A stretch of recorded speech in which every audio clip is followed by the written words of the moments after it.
రాష్ట్ర వ్యాప్తంగా సంచలనం సృష్టించిన పాస్టర్ ప్రవీణ్ పగడాల హత్యపై హైకోర్టు మాజీ న్యాయమూర్తులతో విచారణ జరిపించాలని క్రైస్తవ సంఘాల ఐక్యవేదిక నాయకులు డాక్టర్ గోళ్లమూడి రాజసుందర్ పాపు, బూసి రాజ్యలత డిమాండ్ చేశారు.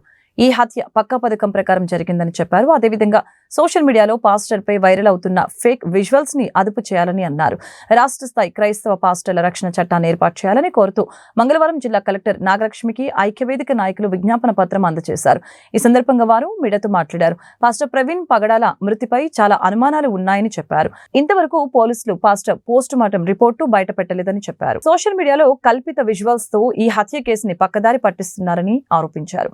వాటిని వెంటనే తొలగించాలని అన్నారు. కార్యక్రమంలో ఐక్యవేదిక నాయకులు గద్దె రత్నశ్రీ, మొద్దు ప్రేమజ్యోతి బాబు, రమేష్ తదితరులు పాల్గొన్నారు. రాజసుందర్ బాబు సామాజికవేత్త అండ్ సోషల్ రిఫార్మర్, ఐడియా ఎద్దుబా ఐక్య అనే సంఘాలకి వ్యవస్థాపకుడిగా ఉన్నాను. ఈ రోజున 24వ తారీఖున అంతర్జాతీయ సువార్థికుడు పాస్టర్ ప్రవీణ్ పగడాల హత్య గావించి ఆయన యొక్క మోటార్ బైక్ని హత్య చేసిన వాడిలో ఒకడు అక్కడి దాకా రైడ్ చేసుకుంటూ వచ్చి తర్వాత బాడీని వేరే విధానంలో పొలాల్లో గుండా స్థలాల్లో గుండా తీసుకొచ్చి ఆ రోడ్డు ప్రక్కన పండుకోబెట్టి ఆయన పైన చక్కటి దుప్పటి పరిచినట్టుగా మోటార్ బైక్ని అమర్చి మళ్ళీ ఈ మధ్యకాలంలో ఆయన ఒక షాపు దగ్గర వైన్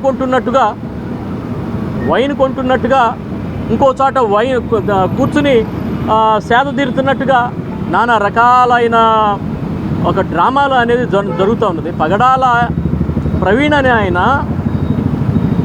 ఆయన ఎవరు చంపలేదు, ఆయన్ని కేవలం యాక్సిడెంట్ వల్లే మరణించాడని చూపేందుకోసం ప్రయత్నం జరుగుతుంది.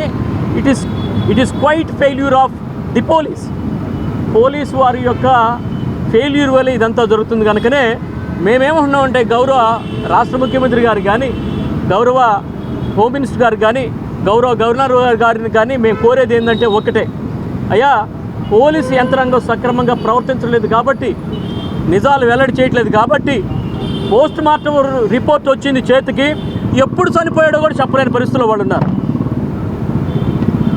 వెన్ హీ డైడ్ అనేది కూడా వాళ్ళు చెప్పలేకపోతున్నారు. ద టైమ్ ఆఫ్ డెత్ అనేది కూడా చెప్పలేకపోతున్నారు. కాబట్టి మేమేమంటున్నామంటే ఇద్దరు హైకోర్టు జడ్జీలు, మాజీ జడ్జీలు, రిటైర్డ్ జడ్జీల చేత, ఇద్దరు జడ్జీల చేత among them one must be a Christian, ఒక క్రైస్తవ హైకోర్టు మాజీ జడ్జి కూడా అందుట్లో ఉండాలని ఆ ప్రకారం చర్యలు తీసుకోండి. ఈ ఉదంతాన్ని బట్టి ఏమవుతుందంటే మణిపురమే కాదు, భారతదేశంలోనే కాదు, అన్ని చోట్ల పాస్టర్లు చంపబడుతున్నారు, దారుణంగా చంపబడుతున్నారు అనేది అర్థమవుతుంది. కనుక పాస్టర్ల రక్షణ కోసం, క్రైస్తవుల రక్షణ కోసం, చర్చీలు మసీదుల యొక్క రక్షణ కోసం ఎస్సీ ఎస్టీలకి ఎటువంటి చట్టం అయితే ప్రత్యేక చట్టం ఉందో అటువంటి చట్టాన్ని చేయమని చెప్పి మేము విజ్ఞప్తి చేస్తున్నాం ప్రభుత్వానికి. ఈ విధంగా అట్లాగనే మరి ఇంకా కొన్ని డిమాండ్లు ఉన్నాయి. మొత్తం 4 డిమాండ్లు ఈ రోజున మేము కలెక్టర్ గారికి ఇవ్వబోతున్నాం. ఒక హిందువుగా, ముస్లింగా, ఒక బౌద్ధునిగా, ఒక క్రైస్తవునిగా కాకుండా మానవత్వంతో చూడమని చెప్పిన ఏకైక వ్యక్తి పాస్టర్ ప్రవీణ్ పగడాల గారు. ఆయన మరణము మా క్రైస్తవ లోకాన్ని మొత్తాన్ని కలిచివేసింది.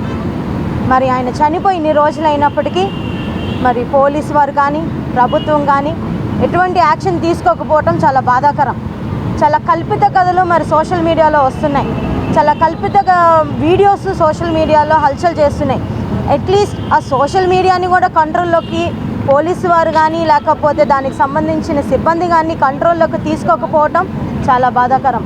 మన 30వ తారీఖున చూస్తే మరి రాష్ట్రంలో పలు చోట్ల క్రైస్తవులందరూ కూడాను రోడ్ల మీదకి వచ్చి మాకు న్యాయం జరగాలి, న్యాయం చేయండి, మరి మా బ్రదర్, మా స్నేహితుడు, సన్నిహితుడు, మరి మా బ్రదర్ ప్రవీణ్ అన్న గురించి న్యాయం జరగాలని గొంతెత్తి ఎంతమంది కోరుకున్నా కానీ మరి ప్రభుత్వం స్పందించకపోవడం చాలా బాధాకరం.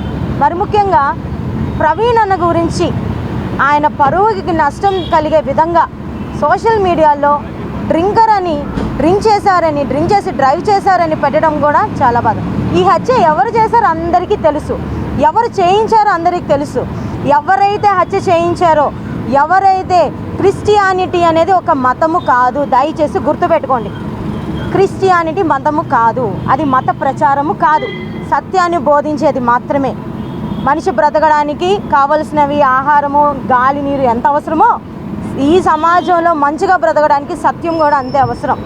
ఎవరైతే బెదిరించారో, ఎవరైతే హత్య చేశారో ఈరోజు మేమందరం చెప్తున్నాం, క్రైస్తవులందరం కలిస్తే ఒక్కటిగా బయటకు వస్తే ప్రభుత్వాలు కూలిపోతాయి, రాజ్యాలు కూలిపోతాయి. మీరు ఒక క్రైస్తవుని చంపితే 10 మంది క్రైస్తవులు భయపడి దాక్కుంటారని అనుకుంటున్నారేమో. ఒక క్రైస్తవుని చంపితే వేలాది క్రైస్తవులు బయటకు వస్తాం. దయచేసి క్రైస్తవుల మీద దాడులు ఆపాలి. మీరు మళ్ళీ మీకు చెప్తున్నాం, క్రైస్తవులు ఒక రాష్ట్రానికి సంబంధించిన వాళ్ళం కాదు, ఒక ప్రదేశానికి సంబంధించిన వాళ్ళం కాదు, లేకపోతే ఏదో ఒక జాతికి సంబంధించిన వాళ్ళం కాదు. మేమందరం కనుక మా మౌన పోరాటం చాలు మీ అందరికీ సమాధానం చెప్పడానికి. రాష్ట్ర ప్రభుత్వం అట్లీస్ట్ ఇప్పటికైనా సీరియస్ యాక్షన్ తీసుకోవాల్సిందిగా నేను ఈరోజు ఒకటే ప్రశ్నిస్తున్నాను. ప్రవీణ్ ప్రగడాలన్న ప్లేసులో వేరే ఏ మతానికి సంబంధించినటువంటి బోధకుడు ఉంటే ఈరోజు మీరు అలాగే మౌనంగా ఉండేవాళ్ళ? దళిత సంఘాల లీడర్ని మాస్టర్ ప్రవీణ్ ప్రగడాల గారి హత్య విషయంలో చాలా ఉదంతాలు బయటికి వస్తూ ఉన్నాయి. మాస్టర్ ప్రవీణ్ ప్రగడాల గారిది ప్రీ ప్లాన్ మర్డర్గానే యావత్ క్రైస్తవ సమాజం భావిస్తుంది. ఈ విషయం ఎందుకు అంటున్నామంటే, ప్రవీణ్ ప్రగడాల గారి యొక్క మర్డర్ను చాలామంది ముందుగానే ఒక ప్రీ ప్లాన్ చేసి ఒక డూప్లికేట్ ప్రవీణ్ ప్రగడాల గారిని కూడా తయారు చేసి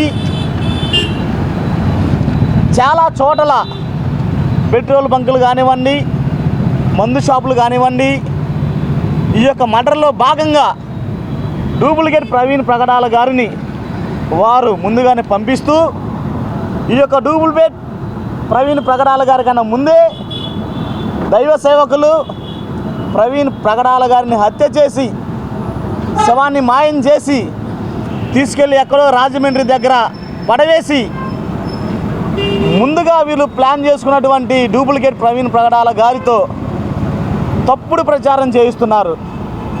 ఈ విషయాన్ని మేము ఎందుకు చెబుతున్నామంటే, సోషల్ మీడియాలో కూడా ప్రవీణ్ ప్రగడాల గారి గురించి చాలా దారుణంగా అత్యంత హీనమైన పరిస్థితుల్లో ఒక దైవ సేవకుణ్ణి, ఒక క్రైస్తవ మత బోధకుణ్ణి వారు చిత్రీకరించడం చాలా బాధాకరమైన విషయం.